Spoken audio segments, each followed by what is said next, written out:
Hello everyone, कैसे हैं आप सब। फाइनल टच एकेडमी में आपका स्वागत है। आपने क्या है कि जितना भी सीटेट का तैयारी करना था उतना आपने तैयारी कर लिया है। अब क्या है कि कुछ ऐसा भी आपके पास स्ट्रेटजी होना चाहिए जो कि क्वेश्चन अगर छूट रहा हो उसको लगाने में क्या है मददगार हो। उसके लिए सबसे बढ़िया स्ट्रेटजी होता है कि आपको टैग वर्ड, किसी भी क्वेश्चन का टैग वर्ड पकड़ के हम लोग क्या है क्वेश्चन को बहुत बढ़िया सॉल्व कर सकते हैं। क्योंकि जानते हैं कि सीटेट का एग्जाम है, सीटेट के एग्जाम में पेडागोजी आपका क्या है महत्वपूर्ण भूमिका निभाता है, जिसमें कि आप जानते हैं कि 150 नंबर में आपका 75 नंबर का सिर्फ आपका क्या होता है पेडागोजी होता है। मतलब हर एक सब्जेक्ट का अपना अपना पेडागोजी होता है और पेडागोजी का सॉल्यूशन देने के लिए आपके पास क्या है कि एक थ्योरी तो होना चाहिए, क्योंकि थ्योरी के आधार पर क्या है एप्लीकेशन आप निकालते हैं और पेडागोजी का सॉल्यूशन करते हैं। लेकिन क्या है कि यहाँ पे कुछ टैग वर्ड है जो पॉजिटिव टैग वर्ड जितना भी एक एग्जाम में यूज हुआ है उसके चलते क्या है आपको यहाँ पे लिखा गया है और एक एक टैग वर्ड का आपको हम बताएंगे। अंत तक बने रहिएगा ताकि आपको हम बता पाएंगे कि टैग वर्ड का कैसे यूज होता है। एक एक एग्जाम्पल लेके हम आपको बताएंगे। टैग वर्ड तो सब जानते हैं लेकिन ये टैग वर्ड का यूज कैसे होता है इसके बारे में आइडिया नहीं होने के कारण क्या होता है उनका आंसर गलत हो जाता है। इसीलिए आप जानिए कि एक ही आपको 2-3 टैग वर्ड आपको एक क्वेश्चन में मिल जाएगा। उसके बाद आपको समझना पड़ेगा कि कौन सा टैग वर्ड जो है आपके आंसर के लिए क्या है ज्यादा फायदेमंद होगा। इसीलिए अब हम लोग यहाँ पे देखते हैं और टैग वर्ड का शुरुआत करते हैं। ये आपका पॉजिटिव टैग वर्ड होगा। इसके बाद आपका नेगेटिव टैग वर्ड के बारे में अगले वीडियो में हम लोग बात करेंगे। ये पॉजिटिव टैग वर्ड में ये देखेंगे कि अगर ये सब क्वेश्चन में है दिया हुआ इसका मतलब आंसर होने का चांस आपका बढ़ जाता है, जिसमें ये नहीं दिया हुआ है उसका आंसर होने का चांस आपका घट जाता है। जैसे हम लोग देखते हैं कि पॉजिटिव टैग वर्ड में कौन कौन आता है।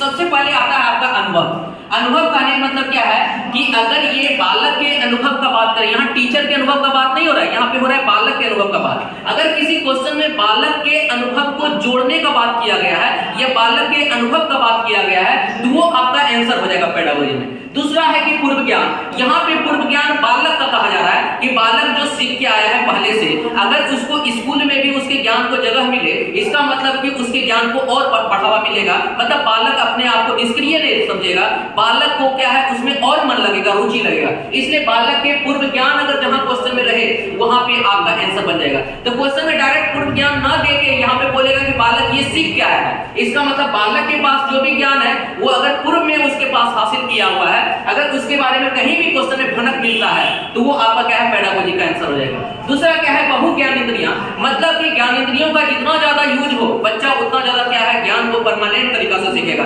जैसे अगर क्वेश्चन बताते हैं, जैसे मान लीजिए कानों से कोई चीज को सुन रहे हैं और कानों से सुनने के साथ साथ कोई चीज को हम देख रहे हैं, इसका मतलब इसमें 2 ज्ञान इंद्रियों का यूज हुआ, मतलब कान और आंख दोनों का यूज हुआ।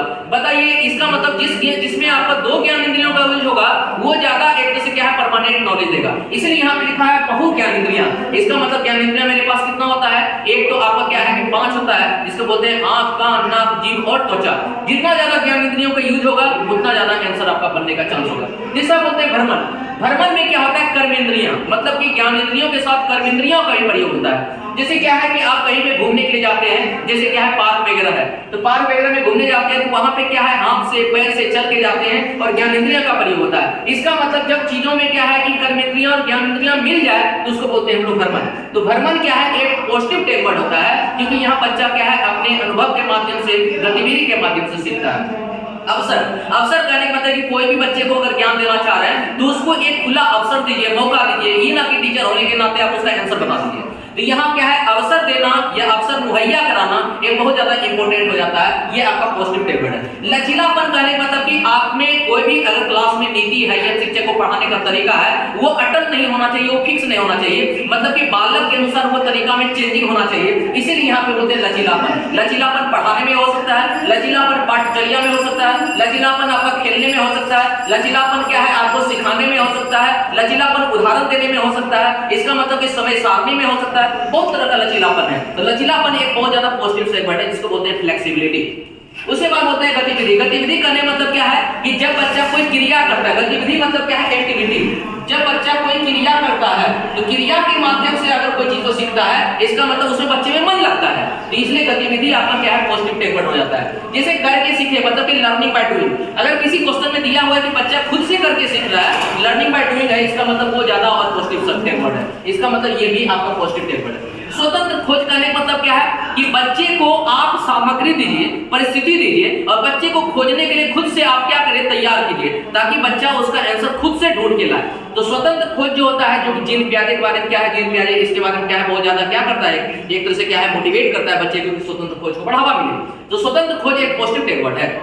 साथ में क्या है, परस्पर सहयोग। ये स्वतंत्र खोज जीन पियाजे के अनुसार पॉजिटिव टैगवर्ड है, और ये स्वतंत्र परस्पर सहयोग जिसको बोलते हैं कि वाइगोत्स्की के अनुसार पॉजिटिव टैगवर्ड है। तो परस्पर सहयोग मतलब कि जहां बच्चा अटक जाए, जहां बच्चा फंस जाए, जहां बच्चे को मदद की आवश्यकता हो, एक टीचर होने के नाते आपको क्या है, वहां मदद करने का जरूरत पड़ता है। यहाँ होगा परस्पर संबंध, ये क्या है, परस्पर सहयोग भी पॉजिटिव टैगवर्ड है। उसके बाद आते हैं हम लोग क्या है कि समावेशी।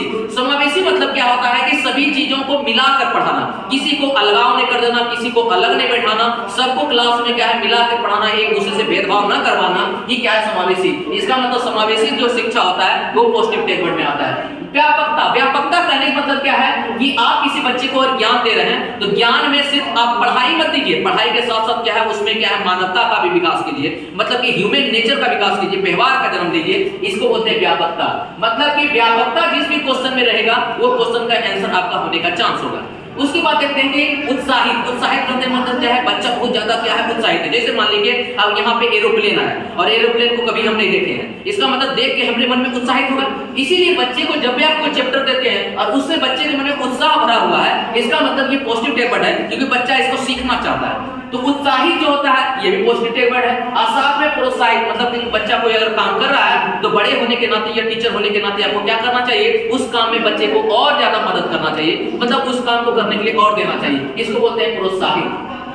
दूसरा बोलते हैं बाल केंद्रित। बाल केंद्रित इसलिए बोलते हैं कि बच्चा को बच्चे के आवश्यकता के अनुसार अगर पढ़ाना है तो उसको बोलते हैं बाल केंद्रित। मतलब कि बालक को केंद्र में रख के अगर आप पढ़ाते हैं तो बाल केंद्रित शिक्षा होता है। तो यही अगर कहीं पे बाल केंद्रित भी लिखा हुआ है शब्द है वो भी पॉजिटिव टैगवर्ड है। कहीं पे अगर क्या है मनोवैज्ञानिक लिखा हुआ है वो भी पॉजिटिव टैगवर्ड है। कहीं अगर प्रगतिशील शिक्षा है वो भी आपका पॉजिटिव टैगवर्ड है। इसका मतलब बाल केंद्रित शिक्षा, प्रगतिशील शिक्षा, ये सब क्या है, पॉजिटिव टैगवर्ड है।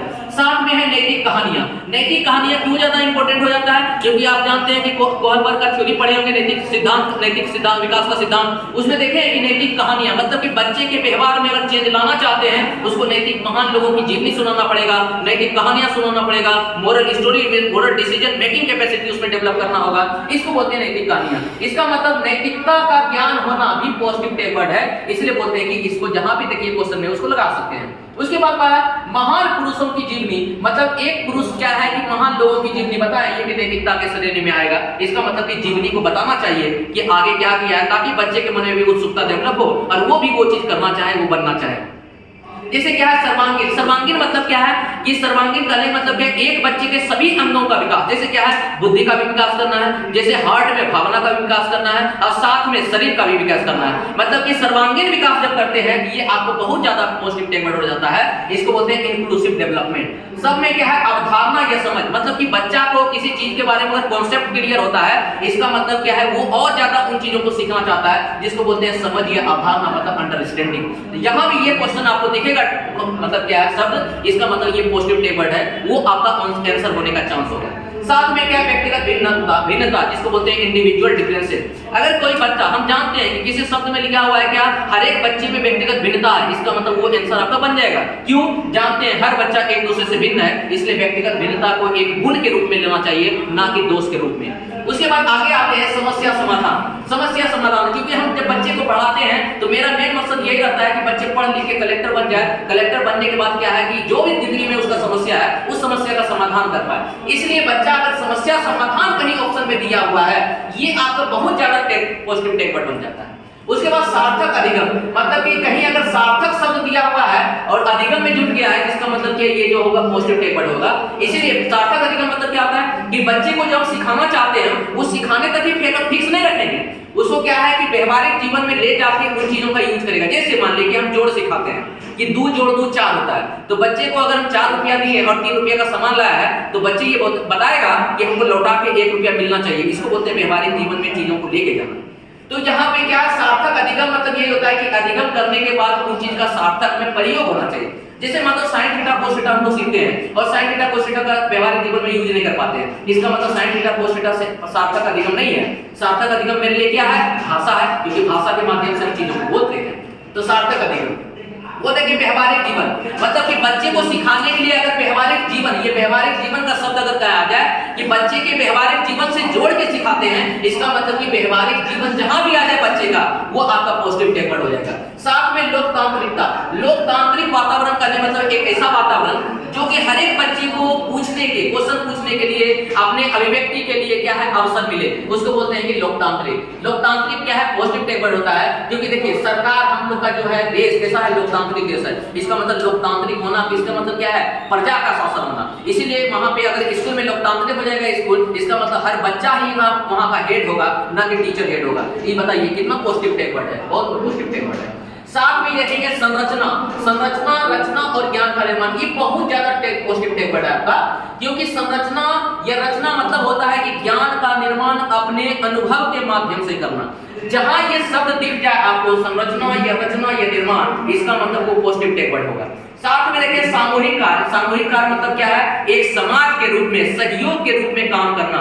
तो हम चाहते हैं कि बच्चे में सामाजिक भावना का विकास हो। सामाजिक भावना का विकास कब होगा, जब बच्चा एक समूह में, एक ग्रुप में गतिविधि करेगा, इसको बोलते हैं सामूहिक कार्य, मतलब ग्रुप एक्टिविटी। तो पॉजिटिव टेक वर्ड होता है। दूसरा बोलता है कि वाद विवाद, वाद विवाद या वार्तालाप, जिसको बोलते हैं डिस्कशन। जैसे मान लीजिए क्लास में अगर बोले कि अंतराक्षी खेल रहा है, ये वाद विवाद कर रहा है, तो उसमें बच्चे में देखने के बहुत ज्यादा क्या है कि प्रसन्नता आती है, ताकि उसको अपने आप को बोलने का मौका मिलता है, दूसरे की बातों को सुनने का मौका मिलता है। इसलिए वाद विवाद ये वार्तालाप, ये क्या है, पॉजिटिव टेक वर्ड है। कहीं अगर ऑप्शन में दिख जाएगा तो ये आंसर होने का चांस होगा। साथ में बोला कि विविध और भिन्न विधि, मतलब कि विविध और विविधता कहीं भी रहे, मतलब डाइवर्सिटी, तो वो आपका पॉजिटिव टेक वर्ड है। कि जैसे क्लास में अगर कोई बच्चा अंग्रेजी जानता है, कोई बच्चा हिंदी जानता है, तो बताइए कोई बच्चा अंग्रेजी जानता है वो हिंदी वाले को अंग्रेजी सिखा देगा, और हिंदी जानने वाला अंग्रेजी वाले को हिंदी सिखा देगा। इसका मतलब कि जितना ज्यादा क्लास में डाइवर्सिटी होगा, मतलब क्या है, भिन्नता होगा, उतना बढ़िया होगा। तो बताइए अगर भिन्नता होगा तो पढ़ाने का तरीका भी भिन्न भिन्न होना चाहिए। इसीलिए हम बोले हैं कि क्लास में जितना ज्यादा तरीका से पढ़ाए, जितना ज्यादा मेथड से पढ़ाए, वो आंसर आपका होने का चांस ज्यादा होगा। इसलिए वो बोलते हैं क्या, विविध गतिविधि, मतलब गतिविधि बोलते हैं, विविध विधि मतलब मेथड अलग अलग होना चाहिए, अलग अलग मेथड एक पॉजिटिव टेक वर्ड है। आत्मिक अभिप्रेरणा, मतलब अगर कोई बच्चे के मन में अंदर से आया है अभिप्रेरणा कि हमको पढ़ना चाहिए, देखिएगा रात में उठ के दिया जला के भी वो पढ़ता है। क्यों पढ़ता है, क्योंकि उसमें अंदर मोटिवेशन है। तो किसी के अंदर अगर मोटिवेशन है, इसका मतलब बढ़िया बात है। अगर मोटिवेशन नहीं है तो हम लोग बाहर से पैदा करेंगे। जैसे मान लीजिए कि अभी सीटेट का एग्जाम है, और सीटेट के एग्जाम में अभी क्या है कि बिहार अभी जो है सुप्रीम कोर्ट जो है एक वर्डिक्ट दिया है, उस वर्डिक्ट में आप भी जानते होंगे सुप्रीम कोर्ट ने बोला है क्या कि जो भी बीएड का स्टूडेंट है, जो बीएड क्वालिफाई किए हुए हैं और उसके बाद सीटेट लेते हैं, तो सीटेट करने के बाद क्या है, उसका पेपर 2 ही वैलिड होगा, पेपर 1 वैलिड नहीं होगा। तो देखिए कितना बड़ा बात हो जाता है कि आप में अगर आंतरिक मोटिवेशन है तो आप हार नहीं मानिएगा। आप सोचिएगा कोई बात नहीं, अगर हम बीएड किए हुए पेपर 2, मेरे लिए एक पेपर 2 है और एक पेपर के लिए आप जी जान लगा के पढ़िएगा, चाहे आपके लिए 5 दिन का, आपकी 5 दिन बचा हुआ है, चाहे 4 दिन बचा हुआ है, आप उसी में कुछ अच्छा करने का कोशिश कीजिएगा। इसको बोलते हैं इंटरनल मोटिवेशन। लेकिन यहीं पे कोई लड़का होगा जो क्या है एकदम डीमोटिवेट हो जाएगा, मतलब क्या है उसमें ये मतलब कि उसको देख के निराशा हो जाएगा, सोचेगा कि अब हम क्या कर सकते हैं, क्योंकि मेरा पेपर 1 का तैयारी था, पेपर 2 का तैयारी नहीं था। लेकिन क्या है, ये बोलते हैं क्या, बाह्य अभिप्रेरणा, मतलब बाहर के सिचुएशन के अनुसार अभिप्रेत हुआ। इसीलिए आपको क्या होना चाहिए कि आप जो पढ़े हुए हैं उसमें भी तो पेपर 2 का बहुत सारा क्वेश्चन आता है, जैसे सीडीपी का वही क्वेश्चन सेट टू से आता है, जैसे लैंग्वेज पेपर का वही क्वेश्चन पेपर 2 में आता है। खाली पेपर 2 के लिए 60 मार्क्स का चीज पढ़ना है, उसमें भी 20 नंबर का आपका पेडागोजी है, वो आपका किया हुआ है। 40 नंबर का आपका क्या है, कंटेंट पार्ट है, जैसे कि एसएसटी में पढ़ते हैं या आपका मैथ और साइंस में पढ़ते हैं, वो चीज भी आपके लिए फायदेमंद हो जाता है। इसीलिए आप अपने आप को जितना ज्यादा इंटरनल मोटिवेटेड, मतलब कि आंतरिक प्रेरणा का मतलब कि देखिएगा क्वेश्चन में दिया हुआ है, इसका मतलब ये आंसर होने का चांस ज्यादा हो जाता है। उसके बाद बोलते हैं तत्परता। तत्परता मतलब होता है रेडीनेस। देखिए जैसे हम बोलते हैं कि बताओ क्लास में कि कौन जो है कि प्रकाश की गति सीधी चलती है कि नहीं, कौन बताएगा? देखिए सब लड़का हाथ उठाता है। इसका मतलब क्या है कि लड़का अगर मोटिवेटेड हो, मोटिवेटेड मतलब कि अगर उसमें रेडी हो, तत्पर हो, तो कोई भी चीज सीख सकता है। जैसे एग्जांपल देते हैं आप, बहुत समझिए कि अगर एक आदमी पानी पीने के लिए क्या तत्पर नहीं है, तो उसको 4 आदमी लेके मतलब क्या है कि मुंह बांध के अगर उसमें पानी डाल रहा है तो ये पानी नहीं पिएगा। लेकिन एक आदमी क्या है, पानी पीने के लिए तत्पर है, तो 4 आदमी उसको पकड़ भी रहा है, तब पर भी उसको तोड़ के भाग जाएगा और पानी पी लेगा। इसको बोलते हैं तत्परता। मतलब कि आपके अंदर वो आग होना चाहिए, वो तत्परता होना चाहिए। अगर ये तत्परता शब्द किसी वाक्य में दिया गया है, किसी ऑप्शन में दिया गया है, इसका मतलब वो आंसर होने का चांस होगा। बोल रहे कि मातृभाषा, आपको पता है कि मदर टंग अगर यहाँ पे दिया रहेगा लैंग्वेज पेपर में, वो आपका आंसर होने का चांस हो जाएगा। साथ में क्या है संवर्धन, संवर्धन करने मतलब कि पढ़ाना, संवर्धन करने मतलब क्या है पढ़ाना।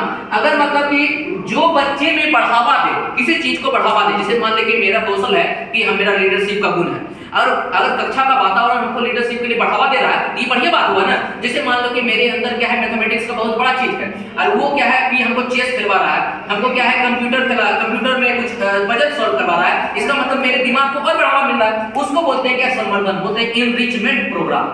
बताइए संवर्धन प्रोग्राम भी क्या होना चाहिए, संवर्धन जहां शब्द हो, इंग्लिश में इनरिचमेंट होता है, इंग्लिश पेडागोजी में ज्यादा चीजें यूज होता है, इसे संवर्धन शब्द अगर कहीं पे आता है वो आपका पेडागोजी का आंसर बन जाएगा।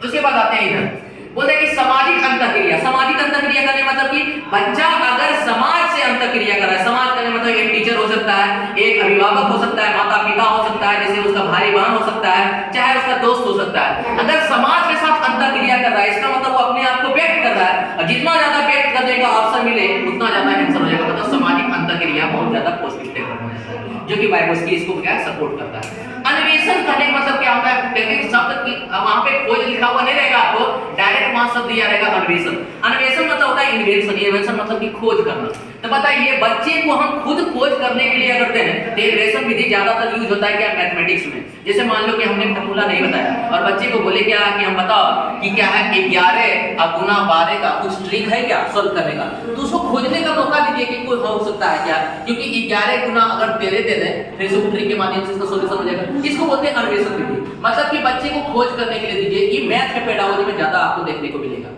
साथ में क्या है दैनिक जीवन से संबंधित, मतलब कि बालक के किसी भी ऑप्शन में अगर दैनिक जीवन से संबंधित बातों के बारे में यूज किया गया है, इसका मतलब वो आपका आंसर हो जाएगा। साथ में बोलता है कि अभिव्यक्ति की आजादी, अभिव्यक्ति की आजादी का मतलब कि अगर कोई बच्चा है और वो बोलना चाह रहा है, बोलने का हम खूब मौका उसको दे रहे हैं, इसका मतलब वो भी ऑप्शन आपका पेडागोजी के अनुसार सही हो जाएगा। क्यों, बच्चा यहाँ बोल रहा है, जहां पे बच्चा भी बोले और वहां टीचर भी बोले, बच्चा सक्रिय रहे, वो आंसर आपका बन जाएगा। इसका मतलब कि यहाँ पे इसी को बोल सकते हैं क्या कि यहाँ बच्चा अगर सक्रिय जिस ऑप्शन में दिखे, मतलब कि एक्टिव दिखे, वो आंसर आपका ज्यादा सही हो जाएगा। उसके बाद होता है कि सामाजिक परिवेश का सम्मान करना। इसका मतलब बच्चा किस समाज से आया है। जैसे मान लो कि अगर एक स्कूल में हम लोग पढ़ते हैं तो एक बच्चा क्या है कि बहुत गरीब से आया है, गरीबी से आने के बाद अगर उस स्कूल में आता है, उसको सब बच्चा क्या है हे दृष्टि से देखता है, घृणा की दृष्टि से देखता है, और टीचर भी अगर उसी दृष्टि से देखने लगे तो बच्चा कभी स्कूल में पढ़ पाएगा, नहीं पढ़ पाएगा। इसलिए बोलते हैं क्या कि अगर किसी कक्षा में दिया हुआ है कि बच्चे का परिवेश के बिना सब बच्चे को सम्मान की दृष्टि से देखना, वो आपका आंसर हो जाएगा,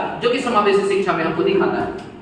उसके बाद बोलता है मूर्त अनुभव। मूर्त अनुभव कहने मतलब कि ऐसा अनुभव जो बच्चे को क्या है छू के पता चलता है। जैसे मान लो कि हम बच्चे को ट्रायंगल दिखाना चाहते हैं और ट्रायंगल चाह रहे हैं कि बच्चा को देखो कि ट्रायंगल कैसा होता है, तो ट्रायंगल तो 2D में है, उसको छू ही नहीं पाएगा, तो हम बताते हैं कि एक समोसा को देखो, एक समोसा लाए और समोसा ला के दिखाते हैं, बोलते हैं कि देखो ट्रायंगल ऐसा है, तो वो तो 3D के बारे में उसको पता नहीं है, लेकिन इतना पता कर लेगा कि ट्रायंगल में क्या होता है 3 कोना होता है, नीचे में 2 कोना, 1 कोना ऊपर में, इसका ट्रायंगल का यही शेप उसके लिए काफी है। इसको बोलते हैं कि मूर्त अनुभव, मतलब कि मूर्त मतलब सामने रख के चीजों का अनुभव करना, ये छूना। दूसरा बोला कि अधिगम सहायक सामग्री, मतलब टीचिंग लर्निंग मटेरियल का नाम सुने होंगे कि मटेरियल का यूज करते हैं। जैसे मान लो कि भारत का मानचित्र बताना चाह रहे हैं, तो हम ग्लोब ला के दिखाएंगे उसको क्या है भारत का देखो मानचित्र यहाँ पे यहाँ जिस जगह का यूज होता है, इसको बोलते हैं कि अधिगम सहायक सामग्री। जैसे मान लो कि बच्चे को अगर मान ले कि कान से उसका क्या है नहीं सुन पाता है, इसका मतलब आंख से देखने वाला चीज बनाएंगे, जैसे क्या है चार्ट पेपर का यूज करेंगे, जैसे क्या है आपका टीवी का यूज करेंगे, टीवी में पिक्चर देख पाएगा। जैसे कोई बच्चा देख नहीं पाता है लेकिन सुन पाता है, उसके लिए रेडियो लाएंगे। इससे क्या है कि ये सब चीजों का यूज करते हैं ताकि बच्चा सुने, इसलिए जहां पे अधिगम सहायक सामग्री का प्रयोग हो वो आपका आंसर हो जाएगा। साथ में प्रोजेक्ट विधि, प्रोजेक्ट विधि करने मतलब कि बच्चे को एक प्रोजेक्ट देते हैं, अब प्रोजेक्ट देने पे बच्चे को बोलते हैं कि घर से तुम ये करके आना, तो बच्चा खुद से करता है, इधर उधर से ढूंढता है। तो प्रोजेक्ट विधि में क्या होता है बच्चे को सक्रिय रखता है, और जो जो विधि बच्चे को सक्रिय रखेगा वो आपका पेडागोजी का आंसर हो जाएगा। इसका मतलब प्रोजेक्ट विधि अगर कहीं पे ऑप्शन में दिया हुआ है तो वो आपका आंसर हो जाएगा। साथ में बोल रहा है कि अर्थपूर्ण अधिगम, मतलब ऐसा अधिगम जो अर्थ हो, जिसका अर्थ हो, अर्थ का मतलब कि व्यवहारिक जीवन में यूज हो, उसको व्यवहारिक जीवन में लेके जाएंगे तो उस अधिगम का कोई प्रयोग होना चाहिए, जो प्रयोग होगा अगर ऐसा अर्थपूर्ण अधिगम कहीं पे लिखा हुआ है आंसर में, इसका मतलब उसका आंसर हो जाएगा। और साथ में बोल रहा है हस्तपरक गतिविधि। हस्तपरक मतलब क्या है कि हाथों से करने वाले, एक बच्चे को हम बता रहे हैं क्या बताइए अंकुरित चना के बारे में बताइए कि चना कैसे अंकुरित होता है, उसके बारे में नहीं बता पाएगा, लेकिन उसी बच्चे को बोलेंगे कि आप एक दाना लीजिए, दाना को पानी में रखिए और पानी में रख के आप जो है उसको 2 दिन क्या है छोड़ दीजिए हवा में, देखिए अंकुरित होगा, उसका अवलोकन करते रहिए। ये बच्चा जो अंकुरन के लिए क्रम सीखा है, ये क्रम को भूलेगा नहीं। अगर उससे कभी क्रम को पूछेगा तो बोलेगा सबसे पहले चना को क्या करना है, आपको पानी में फुलाना है, फिर पानी से क्या करना है, उसको बाहर निकालना है, उसके अंदर कपड़ा, गीला कपड़ा ढक देना है, 2-3 दिन के बाद क्या है अंकुरित हो जाता है। तो ये होता है क्या, बच्चे को हस्तपरक मतलब हाथों से करके गतिविधि को क्या करना बताना। तो हाथों से जब करके गतिविधि करेगा तो बच्चा सक्रिय होगा, और जहां भी बच्चा सक्रिय होगा वो आपका पॉजिटिव टेक वर्ड होगा। ये आपका पॉजिटिव टेक वर्ड जो था उस सीडीपी के नजर से था, मतलब कि सीडीपी के लिए ज्यादा इंपॉर्टेंट है। हर एक सब्जेक्ट का पॉजिटिव टेक वर्ड आता है, इसलिए हर सब्जेक्ट का पॉजिटिव टेक वर्ड देने का काम करेंगे। ई जनरल मतलब कि आपका पॉजिटिव टेक वर्ड हुआ, हर एक सब्जेक्ट का भी पॉजिटिव टेक वर्ड मिलेगा, निगेटिव टेक वर्ड मिलेगा। तो इसके बाद सबसे पहले आपको निगेटिव टेक वर्ड मिलेगा, उस निगेटिव टेक वर्ड में देखेंगे कि अगर वो रहता है तो वो हम लोग क्या है यूज नहीं करेंगे, अगर ये पॉजिटिव टेक वर्ड रहता है तो वो आपका आंसर हो जाएगा। बस दोनों चीज पता होना चाहिए, क्या रहेगा तो नहीं होगा और क्या रहेगा होगा, दोनों बारे में पता होना चाहिए। अभी हम लोग क्या पॉजिटिव बारे में पढ़े हैं, अगले वीडियो में हम लोग निगेटिव के बारे में पढ़ेंगे। इसलिए वीडियो को बने रहिए, वीडियो को जितना ज्यादा हो सके आप शेयर कीजिए, और जितना ज्यादा वीडियो को शेयर कीजिएगा उतना आपके लिए क्या है बढ़िया होगा। क्यों, जैसे मान लीजिए कि हम वीडियो बनाते हैं तो हमको भी मोटिवेशन मिलता है कि जब आप वीडियो को शेयर करते हैं, वीडियो को क्या है बढ़िया रेटिंग देते हैं, तो लगता है कि नहीं मुझे भी क्या है कि इस चीज को और प्रोसीड करना चाहिए, आगे बढ़ा के रखना चाहिए। क्लियर है? इसलिए आप लोग क्या है कि चैनल पे बने रहिए, और क्या है कि इसके बाद निगेटिव टेक वर्ड आएगा उसको भी आप लोग क्या है वीडियो से सब्सक्राइब नहीं किए हैं तो चैनल को सब्सक्राइब कर लीजिए, और सब्सक्राइब करने के बाद अगर आप एक बार क्या है कि एक स्नैपशॉट लेना चाहते हैं तो ले लीजिए।